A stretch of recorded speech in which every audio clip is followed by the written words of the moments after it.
ste i u raspravi da ćete glasati za budžet, glasali ste i izgleda je vaš glas presudio.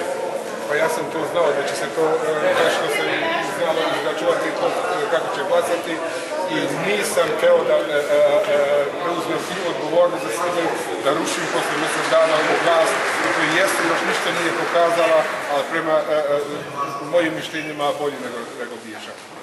To znači da vi od sada podržavate ovu vlast? Ne, apsolutno, ja ostajem i dalje u opoziciji, dakle, pošto od 67 odbornika ja sam i do sada bio jedin u opoziciji i ne mogu da okrenem leđa građanima, jer građanima je dosta politike, dosta svega, jedinu nadu još su uložili u mene i to ja ne mogu da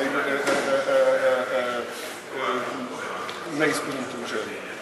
Magyarul csak röviden.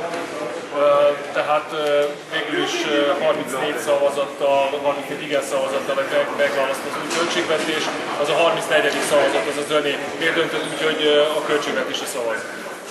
Nem szavaz a költségvetésre, ez egy normális.